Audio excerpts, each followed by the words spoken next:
ইব্রাহিম আলাইহিস সালাতু ওয়াস সালাম তার সন্তানকে নিয়ে ইসমাইলকে নিয়ে আবার যখন কাবা ঘর নির্ধারণ করে, এবার আল্লাহ পাক রব্বুল আলামিন ইব্রাহিম আলাইহিস সালাতু ওয়াস সালামকে জানায় দেন, ইব্রাহিম তুমি মানুষের মধ্যে এলান করে দাও, হজের এলান করে দাও। ইব্রাহিম আলাইহিস সালাম বলেন, ও বাবু, এখানে কোনো মানুষ নাই, কোনো জন নাই, কোনো বসতি নাই, আমার আওয়াজ কে শুনবে আর কে আসবে? আল্লাহ পাক রব্বুল আলামিন ইব্রাহিম আলাইহিস সালামকে বলেন, ইব্রাহিম তোমার দায়িত্ব হলো আযান দেওয়া, আর আমি আল্লাহ পাক রব্বুল আলামিন তোমার আওয়াজকে সারা বিশ্বের আনাচে কানাচে পৌঁছায় দিব। আল্লাহ রাব্বুল আলামিন বলতেছেন, ওয়াযিন ফিন নাসি বিল হাজ্জি ইয়াতুকা রিজালান ওয়া আলা কুল্লি দামিরিন ইয়াতিনা মিন কুল্লি ফাজ্জিন আমিক। আল্লাহ পাক রব্বুল আলামিন ইব্রাহিমকে বলেন, ও ইব্রাহিম, আযিন ফিন নাসি বিল হাজ্জি, মানুষের মধ্যে হজের এলান করে দাও, ইয়াতুকা রিজালান ওয়া আলা কুল্লি দামিরিন ইয়াতিনা মিন কুল্লি ফাজ্জিন আমিক। পৃথিবীর আনাচে কানাচে থেকে, পৃথিবীর দিক দিগান্ত থেকে মানুষ তোমার কাছে পায়ে হেঁটে, পদ বেজে পায়ে হেঁটে দুর্বল পুষ্টিতে করে ভ্রমণ করে তোমার কাছে মানুষ দলে দলে আসতে থাকবে। সুবহানাল্লাহ।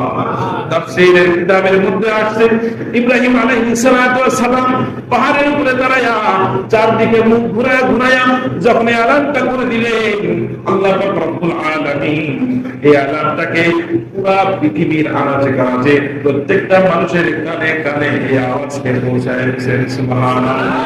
শুধু তাই নয়, যে সমস্ত বাচ্চারা, যে সমস্ত নবজাতকেরা মায়ের গর্ভের মধ্যে ছিল, এখনো দুনিয়াতে আসে নাই, তাদের গর্ভের মধ্যে আল্লাহ পাক রব্বুল আলামিন ওই বাচ্চার কানের মধ্যে আওয়াজটাকে পৌঁছায় দিয়েছেন। এবং রূহের জগতে যারা পৃথিবীতে আসতে পারে নাই, পৃথিবীর জগতে যারা আসতে পারে নাই, রূহের জগতের মধ্যে আল্লাহ পাক রব্বুল আলামিন ওই আওয়াজটাকে পৌঁছায় দিয়েছেন। সুবহানাল্লাহ। তাফসীরের কিতাবের মধ্যে আসছে, যারা এই আওয়াজ শুনে লাব্বাইক আল্লাহুম্মা লাব্বাইক, লাব্বাইক লা শারীকা লাক লাব্বাইক, ইন্নাল হামদা ওয়ান নি'মাতা লাকা ওয়াল মুলক লা শারীকা লাক, এই যারা এই তাকবীরের ধ্বনি যারা আওয়াজ দিয়ে বলছে, প্রত্যেককে আল্লাহ পাক রব্বুল আলামিন একবার হলেও বাইতুল্লাহ শরীফ জিয়ারত করার তৌফিক দান করবে। শুধু তাই নয়, যে ব্যক্তি একাধিকবার বলছে লাব্বাইক আল্লাহুম্মা লাব্বাইক, যে যতবার বলছে আল্লাহ পাক রব্বুল আলামিন তাকে ততবারই হজ করার তৌফিক দান করবে। হজ করার জন্য নিয়ত আছে তো ইনশাআল্লাহ? খালি টাকা পয়সা কামাবেন, জমাজমি করবেন আর জায়গা করবেন, হজ করার কোনো প্রয়োজন? হজ করার দরকার আছে তো ইনশাআল্লাহ? হজ করলে নাম আছে না নাই? আল্লাহর হাবিব বলেন, তাবিউ বাইনাল হাজ্জি ওয়াল উমরাতি, একের পর এক হজ উমরা লাগাতার আদায় করতে থাকো। ফাইন্নাহুমা ইয়ানফিআনিল ফাকরা ওয়াদ দুনূব, এটা দরিদ্রতা বিমোচন করে এবং গুনাহকে মিটিয়ে দেয়। সুবহানাল্লাহ। তো এই হজ করা যাবে না ইনশাআল্লাহ? আর আল্লাহর হাবিব সাল্লাল্লাহু আলাইহি ওয়াসাল্লাম আরেক হাদিসের মধ্যে বলতেছেন, যে ব্যক্তি হজ আদায় করলো, যে ব্যক্তি মান সাল্লা ফি মসজিদি 40 সালাতান, হজ আদায় করার পর যে ব্যক্তি মসজিদে নববীতে গিয়া আল্লাহর হাবিব সাল্লাল্লাহু আলাইহি ওয়াসাল্লামের মসজিদে গিয়া যে ব্যক্তি 40 ওয়াক্ত নামাজ আদায় করবে, কয় ওয়াক্ত নামাজ? 40 ওয়াক্ত নামাজ পড়তে কয়দিন সময় লাগে? 50টা 40। মান সাল্লা 40 সালাতান লা তাফুতুহু সালাতুন, এর মধ্যে কোনো অক্ত ছুটতে পারবে না। এদিক সেদিক ঘুরতে গিয়া মদিনা শরীফের নামাজ ছুটে গেল। অনেকের এরকম দুর্ঘটনা ঘটে, আল্লাহ হেফাজত করুন, সকলে বলে আমিন। আল্লাহর হাবিব বলেন, মান সাল্লা ফি মসজিদি 40 সালাতান লা তাফুতুহু সালাতুন কুতিবা লাহু বারাতুম মিনান নার, যে ব্যক্তি 40 ওয়াক্ত নামাজ এমন ভাবে আদায় করবে যার এক ওয়াক্ত নামাজ ছুটে নাই, 40 ওয়াক্ত নামাজ যে ব্যক্তি আমার এই মসজিদে আদায় করবে, তার জন্য 3-3টা পরোয়ানা লেখা হবে। কয়টা পরোয়ানা? 3-3টা পরোয়ানা লেখা হবে। কুতিবা লাহু বারাতুম মিনান নার, 1 নম্বর তাকে জাহান্নাম থেকে মুক্তি দেওয়া হবে। বলেন সুবহানাল্লাহ। কুতিবা লাহু বারাতুম মিনান নার ওয়া বারাতুম মিনাল আযাব, আযাব। 2 নম্বর তাকে আযাব থেকে মুক্তি দেওয়া হবে। 3 নম্বর ওয়াবারাতুম মিনান নিফাক, মুনাফিকদের দরজা থেকে তার নামকে কেটে দেওয়া হবে। সুবহানাল্লাহ। তাহলে যে ব্যক্তি হজ করে আসছে, হজ করে আসার পরে জাহান্নামে যাওয়ার কাজ করে, তাহলে তার হজটা কি হয়েছে মনে করেন? যে ব্যক্তি হজ করে আসছে আযাব গ্রহণ করার মতো কাজ যে ব্যক্তি করে, তার হজকে হয়েছে নাকি বলেন? যে ব্যক্তি হজ করে আসার পরে মুনাফিকি করে, মুনাফিকি ফিতনা ফাসাদ তালাশ করে, তার হজকে হয়েছে নাকি বলেন? না। আল্লাহর হাবিব সাল্লাল্লাহু আলাইহি ওয়াসাল্লাম যে ব্যক্তি এরকম এই 3টা দরজার মধ্যে থাকবে, সে এই ফজিলতটা অর্জন করতে পারবে না। বিসমিল্লাহির রহমানির রহিম। ওয়ালিল্লাহি আলান নাসি হিজ্জুল বাইতি মান ইসতাতাআ ইলাইহি সাবিলা ومن كفر فإن الله غني عن العالمين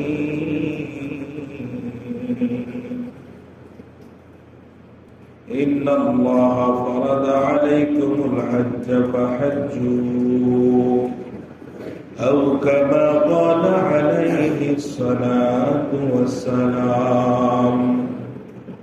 وقال تعالى في شأن حبيبه إن الله وملائكته يصلون على النبي يا أيها الذين آمنوا صلوا عليه وسلموا تسليما. شكل الدروج شريف. اللهم صل على محمد وعلى آل محمد كما صليت على إبراهيم وعلى آل إبراهيم إنك حميد مجيد. اللهم بارك على محمد وعلى آل محمد كما باركت على إبراهيم وعلى آل إبراهيم إنك حميد مجيد. بلغ العلا بكماله كشف الدجى بجماله حسنت جميع خصاله صلوا عليه وآله.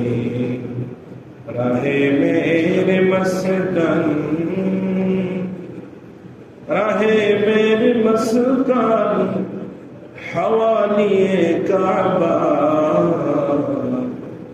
بنے میرے مدفع دیار مدینہ. بلغ العلا بکمالہ کشف الدجى بجمالہ حسنت جميع خصاله صلوا عليه وآله. لا إله إلا الله لا إله إلا الله لا إله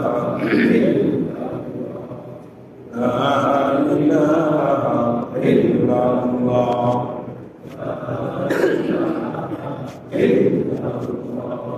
চারদিন লেতে আছে আল্লাহর ভয়, আল্লাহ আল্লাহ সর্বসময়। দুনিয়াদারি ভালো লাগে না, দুনিয়াদারি ভালো লাগে না, আল্লাহ আল্লাহ সব সময়। লা ইলাহা ইল্লাল্লাহ লা ইলাহা ইল্লাল্লাহ লা ইলাহা ইল্লাল্লাহ মুহাম্মাদুর রাসূলুল্লাহ সাল্লাল্লাহু আলাইহি ওয়াসাল্লাম। পাকিজা তরজ আরশ বারি জান্নাত আফলাক, পাকিজা তরজ আরশ বারি জান্নাত আফলাক, আরাম গাহে পাক রসূল আরবি হ্যায়, आराम गाहे पाक रसूल अरबी है। ऐसायर बैते नबवी याद रहे ये, बेकायद यादुम बुशे लब्बे अदबी है, बेकायद यादुम बुशे लब्बे अदबी है। आहिस्ता कदम पुश्तन का पुश्त सदा हो, ख्वाबीदा यहाँ रूह रसूल अरबी है।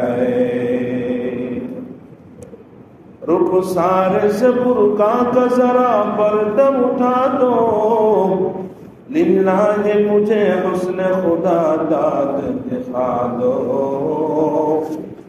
लिल्लाह मुझे हुस्न खुदा दाद दिखा दो। मैं दूर हो मजबूर हो ऐ सईद आलम, दीदार दिखाते नहीं आवाज सुना दे, दीदार दिखाते नहीं आवाज सुना दे। ऐ बहर कर्ब सदका हुसैन इब्न अली का, प्यासा हो मुझे शरबत दीदार पिला दो, प्यासा हो मुझे शरबत दीदार पिला दो। আল্লাহ পাক রব্বুল আলামিন পবিত্র কালামুল্লাহ শরীফের মধ্যে ইরশাদ করেন, ওয়ালিল্লাহি আলান নাসি হিজ্জুল বাইতি মান ইসতাতা ইলাইহি সাবিলা ওয়া মান কাফারা ফাইন্নাল্লাহা গনিয়্যুন আনিল আলামিন।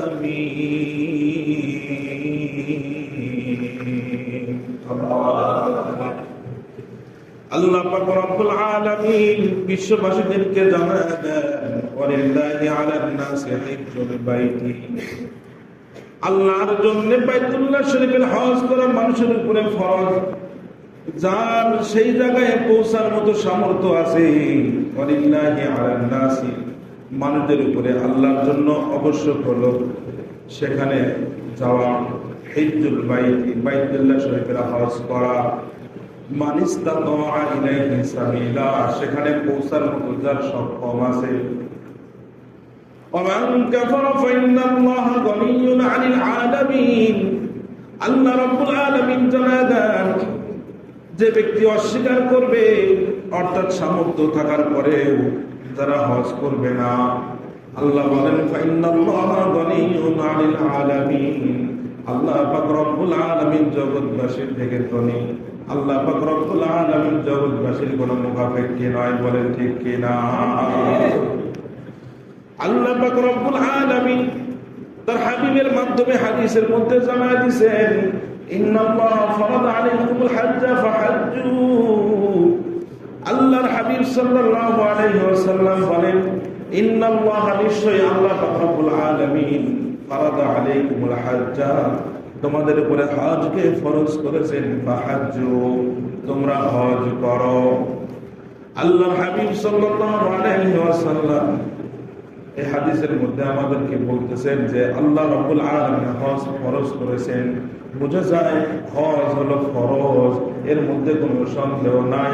যে ব্যক্তি, যার উপরে আল্লাহ পাক রব্বুল আলামিন হজ ফরজ করেছেন, যে ব্যক্তি সামর্থ্যবান, ওই ব্যক্তি যদি হজ না করে, আল্লাহর হাবিব আরেক হাদিসের মধ্যে ইরশাদ করে বলেন, মান মালাকা সাদান ওয়া রাহিলাতান তুবাল্লিগুহু ইলা বাইতিল্লাহ, যে ব্যক্তি পাথে এবং বাহনের যে ব্যক্তি মালিক, তুবাল্লিগুহু ইলা বাইতিল্লাহ, যে ব্যক্তি বাইতুল্লাহ পর্যন্ত পৌঁছার মতো যার পাথেও আছে, বাহন আছে, কিন্তু সে ব্যক্তি ফালাম ইয়াহুজ্জা, হজ করলো না।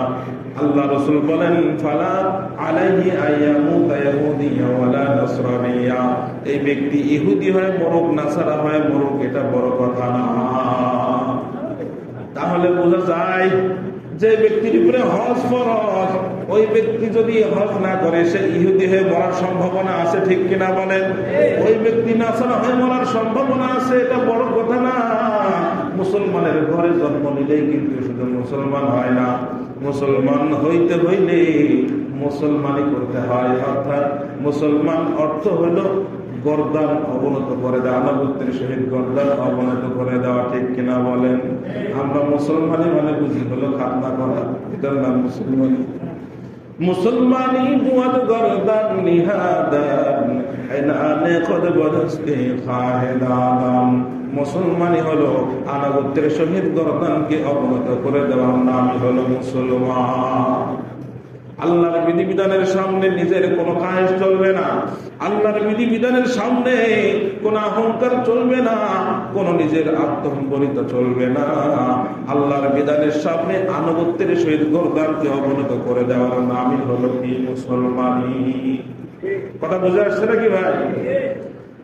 এই জন্য যারা বুঝছে হজে কত মজা, যারা বুঝতে পারছে, যারা গেছেন তো গেছেন, আবার যাওয়ার জন্য মনটা শুকে যায়, ঠিক কিনা বলেন?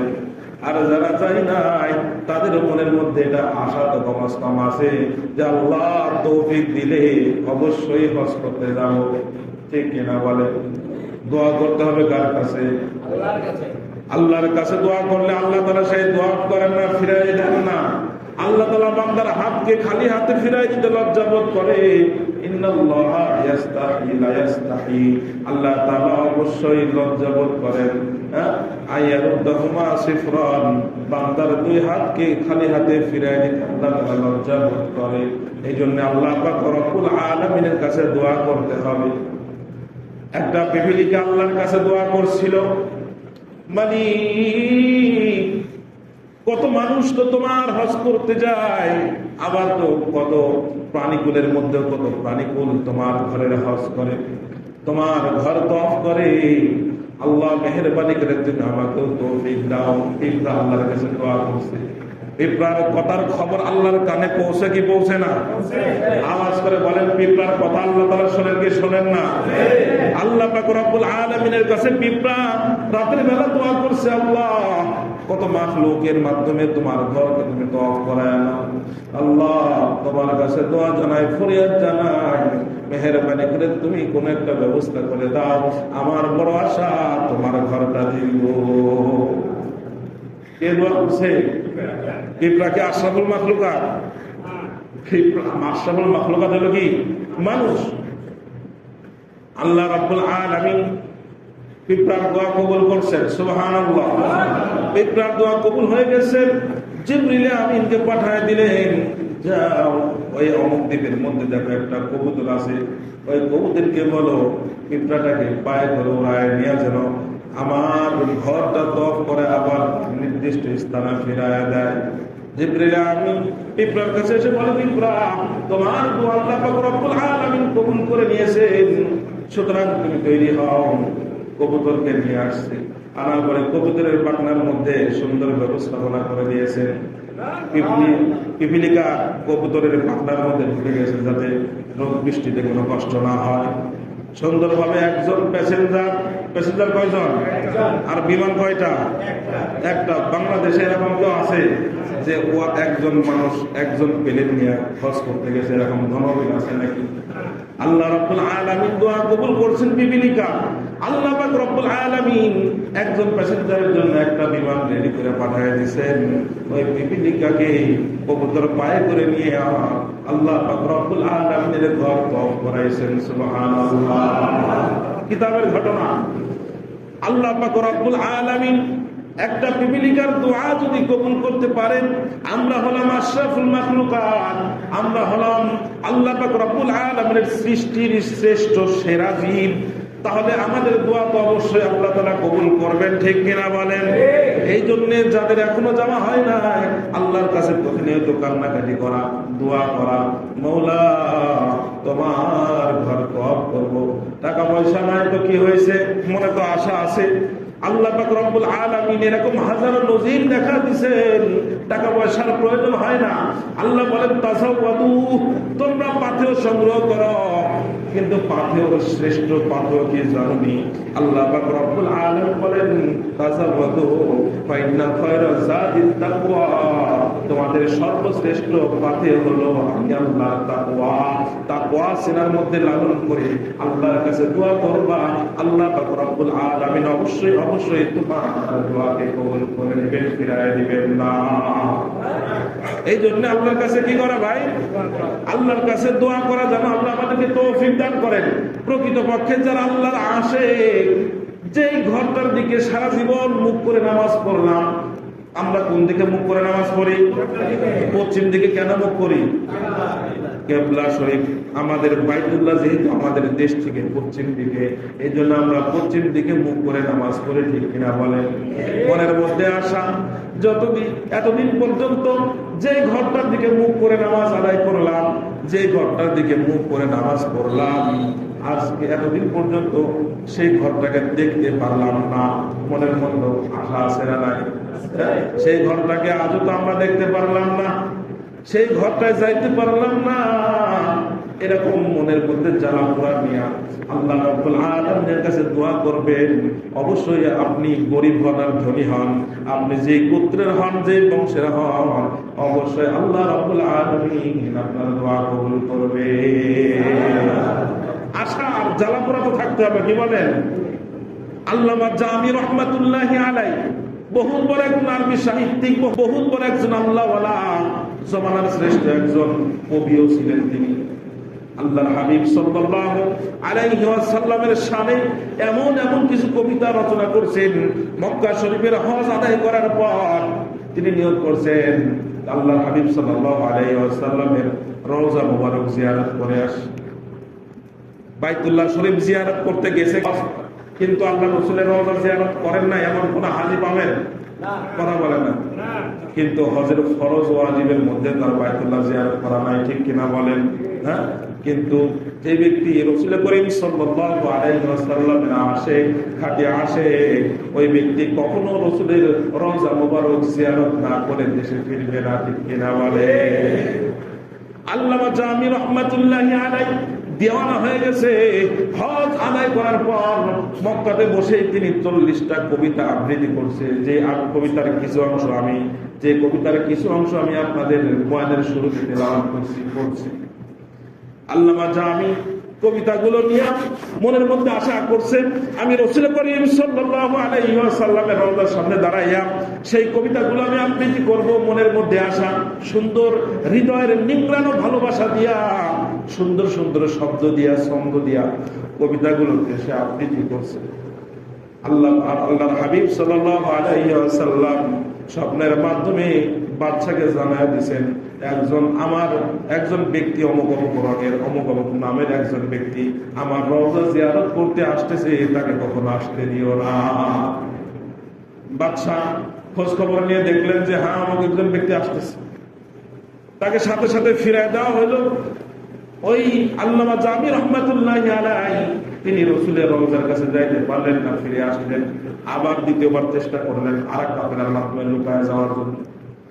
আল্লাহর হাবিব সাল্লাল্লাহু আলাইহি ওয়াসাল্লাম আবার বাদশাকে স্বপ্নে সতর্ক করতেছেন, ও বাদশা, আমি তো তোমাকে বললাম অমুক অমুক নামের অমুক গোত্রের অমুক বর্ণের একজন ব্যক্তি হজ করার জন্য আমার রওজা জিয়ারত করার জন্য আসতেছে, তাকে আসতে দিও না। সে এসেই গেল।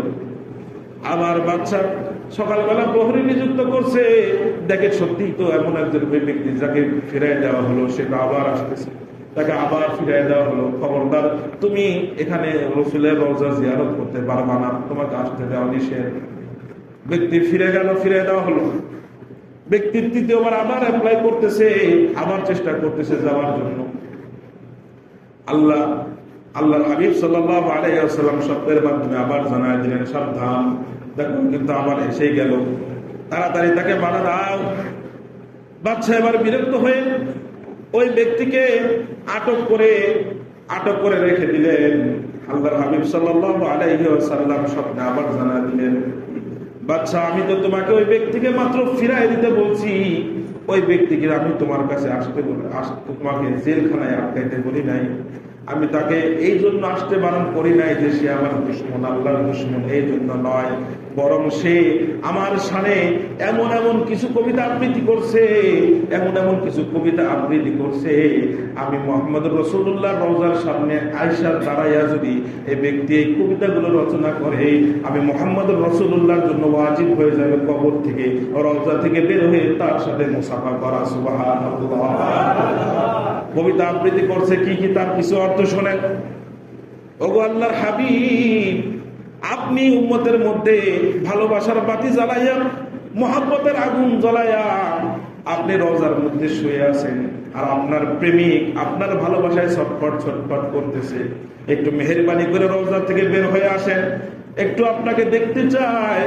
ওগো নবী, আপনি নাকি তায়েফের চামড়ার জুতা পরিধান করতে আপনি পছন্দ করতেন, আমি আপনার জন্য আবার তায়েফের চামড়া থেকে এক জোড়া জুতা বানায় দিব, আর ওই জুতার ফিতাগুলো বানাবো আমার কলিজার রগ যে আছে, এই রগকে শুকিয়ে এই রগ দিয়ে তোমার জুতার ফিতা বানায় দিব। এরকম হৃদয় আকৃষ্টকারী কিছু কবিতা সে আমার সামনে আবৃত্তি করছে। এই জন্য আমি আল্লামা জামিকে সেখানে আমার রওজার সামনে আসতে বারণ করেছি, কারণ এটা একটা ফিতনার ফাসাদ হয়ে যাবে। এই জন্য হৃদয়ের মধ্যে কি থাকতে হবে? মহব্বতের আগুন থাকতে হবে, জ্বালা থাকতে হবে। রাসূল করিম সাল্লাল্লাহু আলাইহি ওয়াসাল্লামের রওজার জিয়ারত করব, রাসূল করিম সাল্লাল্লাহু আলাইহি ওয়াসাল্লামের রওজার সামনে দাঁড়ায়া আসসালাতু ওয়াসসালামু আলাইকা ইয়া রাসূলুল্লাহ, আসসালাতু ওয়াসসালামু আলাইকা ইয়া হাবিবাল্লাহ বলে বলে এই আল্লাহর হাবিব সাল্লাল্লাহু আলাইহি ওয়াসাল্লামকে সালাম দিব। আল্লাহর ঘর জিয়ারত করব, আল্লাহর ঘর তওয়াফ করব, আল্লাহর ঘর যে দিকে সারা জীবন মুখ করে নামাজ আদায় করলাম, সেই ঘরটা দেখতে পারলাম না, সচক্ষে যখন কোন হাজি ওই ঘরটা দেখতে পায়, ওই ব্যক্তি তখন নিজের আবেগ ধরে রাখতে পারে না, ওই ব্যক্তি হাউমাউ করে অবলা শিশুর মধ্যে কান্না শুরু করে দেয়। নিয়ত আছে তো ইনশাআল্লাহ? আল্লাহ পাক রব্বুল আলামিন কাবা ঘর নির্মাণ, কাবা ঘর তো অনেকবার ভাঙা হয়েছে, অনেকবার জোড়ানো হয়েছে। ইব্রাহিম আলাইহিস সালাতু ওয়াস সালাম তিনি যখন কাবা ঘর আবার ইসমাইলকে নিয়ে আবার যখন কাবা ঘর নির্ধারণ করলেন, এবার আল্লাহ পাক রব্বুল আলামিন ইব্রাহিম আলাইহিস সালাতু ওয়াস সালামকে জানায় দেন, ইব্রাহিম তুমি মানুষের মধ্যে এলান করে দাও, হজের এলান করে দাও। ইব্রাহিম আলাইহিস সালাম বলেন, ওগো মাবুদ, এখানে কোনো মানুষ নাই, কোনো জন নাই, কোনো বসতি নাই, আমার আওয়াজ কে শুনবে আর কে আসবে? আল্লাহ পাক রব্বুল আলামিন ইব্রাহিম আলাইহিস সালামকে বলেন, ইব্রাহিম তোমার দায়িত্ব হলো আযান দেওয়া, আর আমি আল্লাহ পাক রব্বুল আলামিন তোমার আওয়াজকে সারা বিশ্বের আনাচে কানাচে পৌঁছায় দিব। আল্লাহ রাব্বুল আলামিন বলতেছেন, ওয়াদ্দিন ফিন নাসি বিল হাজ্জি ইয়াতুকা রিজালান ওয়া আলা কুল্লি দামিরি ইয়াতিনা মিন কুল্লি ফাজ্জিন আমিক। আল্লাহু আকবার। আল্লাহ পাক রব্বুল আলামিন ইব্রাহিমকে বলেন, ও ইব্রাহিম, আযিন ফিন নাসি বিল হাজ্জি, মানুষের মধ্যে হজের এলান করে দাও, ইয়াতুকা রিজালান ওয়া আলা কুল্লি দামিরি ইয়াতিনা মিন কুল্লি ফাজ্জিন আমিক। পৃথিবীর আনাচে কানাচে থেকে, পৃথিবীর দিক দিগান্ত থেকে মানুষ তোমার কাছে পায়ে হেঁটে, পদ বেজে পায়ে হেঁটে দুর্বল উষ্ঠিতে করে ভ্রমণ করে তোমার কাছে মানুষ দলে দলে আসতে থাকবে। সুবহানাল্লাহ। তাফসীরের কিতাবের মধ্যে আসছে, ইব্রাহিম আলাইহিস সালাতু ওয়াস সালাম পাহাড়ের উপরে দাঁড়ায়া চারদিকে মুখ ঘুরায়া যখন এই আলানটা করে দিলেন, আল্লাহ পাক রব্বুল আলামিন এই আলানটাকে পুরা পৃথিবীর আনাচে কানাচে প্রত্যেকটা মানুষের কানে কানে এই আওয়াজকে পৌঁছায় দিয়েছেন। সুবহানাল্লাহ। শুধু তাই নয়, যে সমস্ত বাচ্চারা, যে সমস্ত নবজাতকেরা মায়ের গর্ভের মধ্যে ছিল, এখনো দুনিয়াতে আসে নাই, তাদের গর্ভের মধ্যে আল্লাহ পাক রব্বুল আলামিন ওই বাচ্চার কানের মধ্যে আওয়াজটাকে পৌঁছায় দিয়েছেন। এবং রূহের জগতে যারা পৃথিবীতে আসতে পারে নাই, পৃথিবীর জগতে যারা আসতে পারে নাই, রূহের জগতের মধ্যেও আল্লাহ পাক রব্বুল আলামিন ওই আওয়াজটাকে পৌঁছায় দিয়েছেন। সুবহানাল্লাহ। তাফসীরের কিতাবের মধ্যে আসছে, যারা এই আওয়াজ শুনে লব্বাইক আল্লাহুম্মা লব্বাইক লব্বাইক লা শারীকা লাক লব্বাইক ইন্নাল হামদা ওয়ান নি'মাতা লাক ওয়াল মুলক লা শারীকা লাক, এই যারা এই তাকবীরের ধ্বনি যারা আওয়াজ দিয়ে বলছি, প্রত্যেককেই আল্লাহ পাক রব্বুল আলামিন একবার হলেও বাইতুল্লাহ শরীফ জিয়ারত করার তৌফিক দান করবে। শুধু তাই নয়, যে ব্যক্তি একাধিকবার বলছে লব্বাইক আল্লাহুম্মা লব্বাইক, যে যতবার বলছে আল্লাহ পাক রব্বুল আলামিন তাকে ততবারই হজ করার তৌফিক দান করবে। হজ করার জন্য নিয়ত আছে তো ইনশাআল্লাহ? খালি টাকা পয়সা কামাবেন, জমাজমি করবেন আর জায়গা করবেন, হজ করার কোনো প্রয়োজন? হজ করার দরকার আছে তো ইনশাআল্লাহ? হজ করলে নাম আছে না নাই? আল্লাহর হাবিব বলেন তাবিউ বাইনাল হজ্জি ওয়াল উমরাতি, একের পর এক হজ উমরা লাগাতার আদায় করতে থাকো। ফাইন্নাহুমা ইয়ানফিআনিল ফাকরা ওয়াদ দুনুব, এটা দরিদ্রতা বিমোচন করে এবং গুনাহকে মিটিয়ে দেয়। সুবহানাল্লাহ। তো এই হজ করা যাবে না ইনশাআল্লাহ? আর আল্লাহর হাবিব সাল্লাল্লাহু আলাইহি ওয়াসাল্লাম আরেক হাদিসের মধ্যে বলতেছেন, যে ব্যক্তি হজ আদায় করলো, যে ব্যক্তি মান সাল্লা ফি মসজিদি 40 সালাতান, হজ আদায় করার পর যে ব্যক্তি মসজিদে নববীতে গিয়া আল্লাহর হাবিব সাল্লাল্লাহু আলাইহি ওয়াসাল্লামের মসজিদে গিয়া যে ব্যক্তি 40 ওয়াক্ত নামাজ আদায় করবে, কয় ওয়াক্ত নামাজ? 40 ওয়াক্ত নামাজ পড়তে কয়দিন সময় লাগে? 50টা 40। মান সাল্লা 40 সালাতান লা তাফুতুহু সালাতুন, এর মধ্যে কোনো অক্ত ছুটতে পারবে? এদিক সেদিক ঘুরতে গিয়া মদিনা শরীফের নামাজ ছুটে গেল। অনেকের এরকম দুর্ঘটনা ঘটে, আল্লাহ হেফাজত করুন, সকলে বলে আমিন। আল্লাহর হাবিব বলেন মান সাল্লা ফি মসজিদি 40 সালাতান লা তাফুতুহু সালাতুন কুতিবা লাহু বারাতুম মিনান নার, যে ব্যক্তি 40 ওয়াক্ত নামাজ এমন ভাবে আদায় করবে যার এক ওয়াক্ত নামাজ ছুটে নাই, 40 ওয়াক্ত নামাজ যে ব্যক্তি আমার এই মসজিদে আদায় করবে, তার জন্য 3-3টা পরওয়ানা লেখা হবে। কয়টা পরওয়ানা? 3-3টা পরওয়ানা লেখা হবে। কুতিবা লাহু বারাতুম মিনান নার, 1 নম্বর তাকে জাহান্নাম থেকে মুক্তি দেওয়া হবে। বলেন সুবহানাল্লাহ। কুতিবা লাহু বারাতুম মিনান নার ওয়া বারাতুম মিনাল আযাব, 2 নম্বর তাকে আযাব থেকে মুক্তি দেওয়া হবে। 3 নম্বর বারাতুম মিনান নিফাক, মুনাফিকদের দরজা থেকে তার নামকে কেটে দেওয়া হবে। সুবহানাল্লাহ। তাহলে যে ব্যক্তি হজ করে আসছে, হজ করে আসার পরে জাহান্নামে যাওয়ার কাজ করে, তাহলে তার হজটা কি হয়েছে মনে করেন? যে ব্যক্তি হজ করে আসছে আযাব গ্রহণ করার মতো কাজ যে ব্যক্তি করে, তার হজ কি হয়েছে নাকি বলেন? যে ব্যক্তি হজ করে আসার পরে মুনাফিকি করে, মুনাফিকি ফিতনা ফাসাদ তালাশ করে, তার হজ কি হয়েছে নাকি বলেন? আল্লাহর হাবিব সাল্লাল্লাহু আলাইহি ওয়াসাল্লাম, যে ব্যক্তি এরকম এই 3টা দরজার মধ্যে থাকবে, সে এই ফজিলতটা অর্জন করতে পারবে না। কথা বুঝে আসছে নাকি ভাই? এই জন্য হজ একটা জিহাদের মতো। হজ কিসের মতো বলেন? জিহাদ করতে গেলে নিজের পরিবার ছাড়তে হয়, নিজের ঘর বাড়ি ছাড়তে হয়, দেশ ছাড়তে হয়, আত্মীয় স্বজন ছাড়তে হয়, কষ্ট সহ্য করতে হয়, ঠিক কিনা বলেন? হ্যাঁ, জিহাদের ঘটনা ফাজাইলে আমলের মধ্যে শুনছেন না? হ্যাঁ, সাহাবার মধ্যে সাহাবীরা কত কষ্ট করছেন। গত পরশুদিন একটা হাদিস পড়া হয়েছে, মানুষের চোখে পানি এসে গেছে। সাহাবীরা কত কষ্ট করছে ইসলামের জন্য, কত কঠিন জিহাদ করছে। অথচ হজ করলে, হজ এটা জিহাদের মতো। কিসের মতো? হজের সমস্ত বিধিবিধানকে জিহাদের সাথে মিল রেখে আল্লাহ পাক রব্বুল আলামিন ফরজ করেছেন। জিহাদের জন্য যে জরুরি 3টা শর্ত আছে, আমিরুল মুমিনিন থাকতে হবে, যুদ্ধের সামর্থ্য থাকতে হবে, আমিরুল মুমিনের নির্দেশ থাকতে হবে, এরকম কিছু শর্ত আছে।